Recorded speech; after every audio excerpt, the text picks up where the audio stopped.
What's up, geeks, nerds, and all that line between? I'm JustACommonFan, and we're going over our last, unfortunately, Warrior Crush Wednesday. Now, if you're new to the channel, you don't know what Warrior Crush Wednesday is, please do me a favor. Subscribe and like down below so you can check out all the videos that I make. Warrior Crush Wednesday is a special video we're doing every Wednesday for Women's History Month, where we cover a different female character in comics every single week. A character that exhibits strength, poise, confidence, and power. And let me tell you, nobody exhibits that like the women we're going to talk about today. I'm going to do my best not to get emotional in this video, not necessarily over the character, but what the character means to me. My first exposure to comics was from a couple of different avenues. One, my local library had like old Fantastic Four and Spider-Man and his Amazing Friends videos that you can rent and watch. I used to do those all the time. Before that, I actually got like a comic book from Pizza Hut featuring this character that I'm actually talking about today. And it was like a weird promotional tie-in between like Pizza Hut and Marvel at the time. But my first foray into comics was from my sister. God rest her soul. My sister was an amazing woman. Her name is Amy, in case you were wondering. But Amy was such an amazing woman for so many different reasons. And honestly, if it wasn't for her, I probably would not be into comics as much as I am now. I wouldn't have this cool Wolverine shirt on, which gives you a little hint of who I'm going to talk about today. I just would not have the same love and passion I have for it if it was not for her. And this character was actually her absolute favorite. And we used to sit at home at my house as a kid, and she was one who actually introduced me to X-Men, the animated series on Fox Kids. And then from there I jumped into Spider-Man the animated series, I jumped into Batman the animated series, and then Superman the animated series, and then Justice League, and then it just kind of spun out from there. But today, if you haven't guessed yet, let me go ahead and tell you, we are talking about Storm. Now, Storm exhibits everything I just mentioned: poise, intelligence, power, confidence. She's such a cool character, and she has a couple of cool pop figures. This pop figure was actually given to me by a coworker for a birthday of mine a few years back, after I told her, how much the character of Storm had meant to my sister. And then this one I actually got myself because I'm a huge fan of the X-Men Apocalypse storyline in the comic book, Days of Future Past. I believe it's what it is. Excuse me, comic book fans, if I'm mixing that up. But this is my absolute favorite look for Storm, and she's actually has adopted this look recently in the more modern comics. And so we're gonna go over both of these figures, check them out, and talk a little bit more about Storm. All right, and here we have the two Storm pop figures. I'm gonna start with 90s Storm. All right, and here you have Storm, 90s Storm, as I call her, up close and personal. I love the colors in this figure. I've always loved her white outfit with the white cape and the yellow outline from her 90s appearance in the X-Men animated series. They sculpted in her yellow lightning bolt earrings. I love how her eyes are completely white, showing that she's tapping to her powers. I think the sculpting on this figure is great. I think the sculpting in the hands are great. Just a classic pose. The hair looks really good. I think I got some paint and stuff on the hair. I don't know if you can tell in the back from where it was being stored.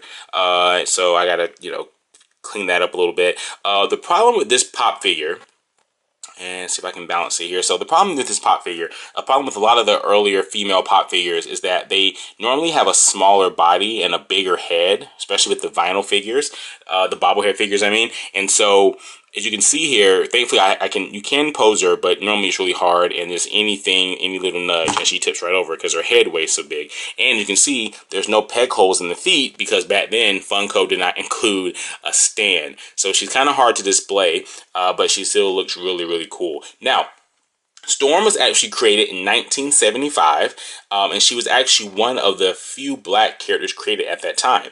Believe it or not, Storm is actually going to be created to be a male character until the creators realized that there were a lot of other male characters in development, and that most black female characters in comics had some kind of cat-like ability, so they really wanted to change it up and make her stand out. So here we have Storm, and her first appearance was in Giant Size X-Men back in 1975. Storm is a descendant of white-haired priestesses from a nation in Africa. She is looked to be looked at as a princess by her nation. And it's rumored, I don't think it's ever been fleshed out in the comics, but it's rumored that those priestesses were in fact mutants as well, which is why they all had that ability. And as we know, mutant abilities can be passed down genetically. So it could be indeed that they were all mutants. Storm obviously has the power to manipulate weather. She's also an amazing combat fighter.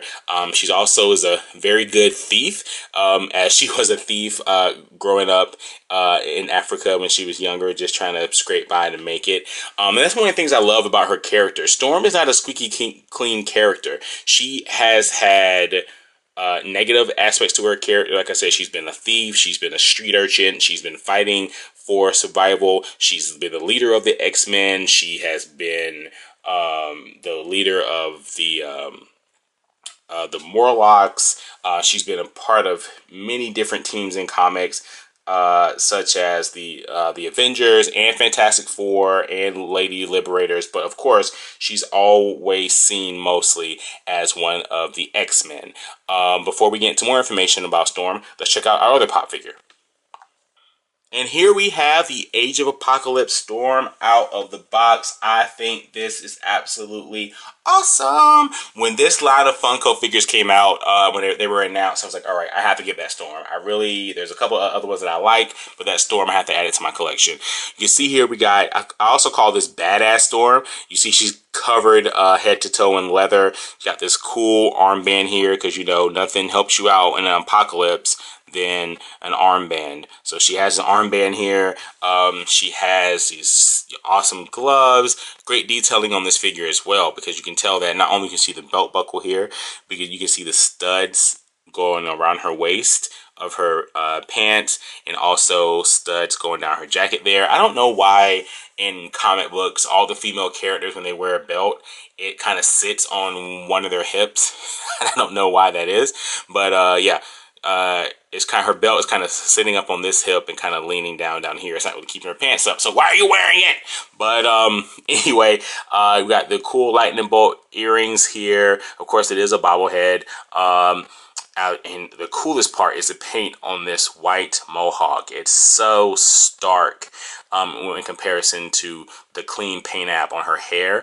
On her head, and I think it's just really impressive. There's a little bit of white that came off on the side there, but other than that, I think this is a really clean paint job. As you can see, she comes with a stand, because at this point, Funko was learning their lessons about their female characters and that they should include stands with them. And I actually had no idea. I actually had this on display for a while in my house without a stand, and then I watched a video, and it was like, oh look, Funko is now including stands in their pop figures, and I was like, what? And I went and checked, and sure enough, there was a stand inside that I had never used before. So, Storm has had a rich history in the comic books, like I was saying before. She has been a member of many teams, a leader of many teams, and she's had a couple of notable relationships. Now, if you watched the X-Men, the animated series, you did like I did, like everybody did, and you tried to ship her off with Wolverine. Everybody wanted Wolverine to leave Jean Grey along. She was never going to love him and get with Storm. But it never really happened. They kind of toyed with it. I do remember a scene that me and my sister geeked out about with Storm and Wolverine on a picnic at the X-Mansion. I thought that was really cool. But in this storyline, in the alternate storyline for Marvel Comics, Storm actually does end up with Wolverine, and they actually have a daughter named Torrent who has Wolverine's healing abilities and Storm's power to manipulate and harness electricity. So there you go, a little trivia for you if you didn't know that. But her most notable relationships in comics are Forge and, of course, the King himself, Black Panther. That's right, Storm dated Black Panther. Not only did they date, they got married, and Storm is actually a former Queen of Wakanda. Now, the marriage has since ended in the comic books, but the two characters interact very often. She's also a member of another group in the comic book called The Crew, which is Black Panther, Luke Cage, Storm, and Misty Knight. And what's also great about that, bringing up Misty Knight, Storm is actually the second female black character ever created in comic books. She was actually supposed to be a guy, but thanks to the fact that there was already enough female characters with cat-like abilities, which is what they were planning on putting on the X-Men team, they made Storm female instead. And I think before that, Misty Knight was the only black female character at that time in comic books, especially for Marvel. If not in all comics, definitely in Marvel comics. So yeah, just a little backstory on Storm and what a cool figure this is. Oh man, I'm so glad I'm doing this video because I honestly forgot how much I love this figure. And now we have the two Storm figures side by side, so we can just do a quick comparison. As you can tell, they have pretty much the same detailing on the eyes and the eyelashes. The eyebrows here are a lot thicker. The paint here is lighter for her body. I do think Storm's head is much bigger, not just because of the hair, but I think for the square design. I still love this figure, especially for what it means to me and how it kind of reminds me of my sister. Oh gosh, but as I can see, tell you, my main problem again is the fact that the figure will not stand up on its own. But I think this is a great look and just a great evolution of what Funko has done, how much they've grown as a company, and also still how awesome Storm can look in two different pop figures. All right, thank you for joining us for our last Warrior Crush Wednesday of the month. This might be a feature we might bring back to the channel once in a while, but yeah, I saved the best for last. Former Queen of Wakanda, princess of her own nation, leader of the X-Men, member of the Avengers, member of the Fantastic Four, Storm. She is absolutely one of my favorite characters in comics. I love the different looks she carries off. Obviously, I'm very, very partial to this look, but this look, thanks to my amazing sister who got me in comics in the first place, this look will always have a special place in my heart. I think these figures are awesome. Thank you again for joining us for another video. If you like this, make sure to subscribe, like, and comment below. We're going to be bringing you more videos this week. And yeah, I think these figures are absolutely amazing. These definitely have a special place in my heart thanks to my sister. But hey, what do I know? I'm just a common fan. Hey, no, no, no.